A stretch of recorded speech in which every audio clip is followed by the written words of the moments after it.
Yo, what's up, YouTube? It's your boy KMN Visuals, coming at y'all here with a gameplay, a little highlight gameplay. Right now we got the Clippers versus the Mavericks. As you can see, I started off pretty slow here in this gameplay. I think he had like an 8-0 run on me in the first. Now it's 13-4. I really kind of struggled at first in this game, but eventually I picked it up, and you'll see how it ended. This game right here is really going into big James Harden game, but I kind of want to talk about just the Clippers team in general, man. This Clippers team this year, as far as the actual NBA goes, they got a pretty good squad, man. Looking at their team here, they go about, in my opinion, 9-10 deep, honestly. The starting point guard, James Harden. At the 2, you got Bradley Beal. At the 3, you got Kawhi. Look at that and 1. Kawhi Leonard.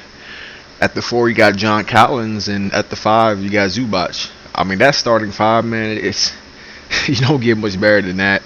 Then off the bench, you got Chris Paul, just the floor general himself. Chris Dunn. At the 2, you got Bojan,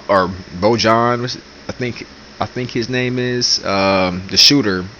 At the 3, at the 4, you could run maybe Nicholas Batum, maybe like a Derrick Jones Jr. And at the back of 5, you got Brook Lopez, man. My goodness, that team is super duper solid. The only concern I have for that team, honestly, is their guard defense, right? The defensive powers of their guards. They don't really have any defensive guards. Just starting backcourt of James Harden and Bradley Beal, they're going to be getting cooked probably against teams with good guards. If I'm a team with like a Luka or like a Shea or a Steph Curry, any of these elite teams with elite guards, the Clippers are a team that are not going to really do much damage to me, I think, just because their guard play defensively is going to be so much weaker. Now, I would say at the 4, you got Kawhi still, so you still got that defensive person, and of course you got Zubac holding down the paint. But just defensively on the guard spots, it's just not there. Even off the bench with Chris Dunn, Chris Paul, Boban, those guys are not. Chris Paul is a decent defender, but he's so up there in age, you can't expect him to sit in that chair every single night, And so, when I look at this Clippers team, I look at a team that has a lot of potential, but I could definitely see what their downfall could be this season. You could see the hole in the roster, even though they go really deep. You could see the hole in the roster, and of course they're an older team. You got Chris Paul, he's older. You got Nicholas Batum, he's older. You got Brook Lopez, he's older. You got, Kawhi's getting up there now. He's always been injured as well.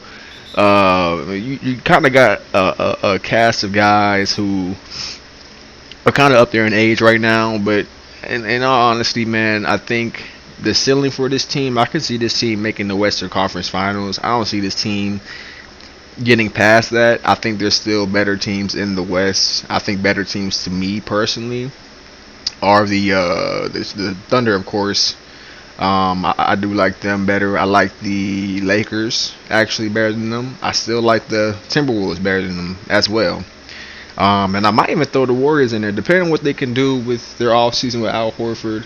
Maybe they can do some things and sign him. But I think this team just has some holes in it. Like I said, their ceiling is Western Conference Finals, in my opinion. But I don't see them getting much further than that. But that's pretty much it for this little quick commentary, man. Let me show you the stats real quick. James Harden had like 22, I think. Decent game, nothing crazy. But hope y'all enjoyed. If you did, like and subscribe. Thank you.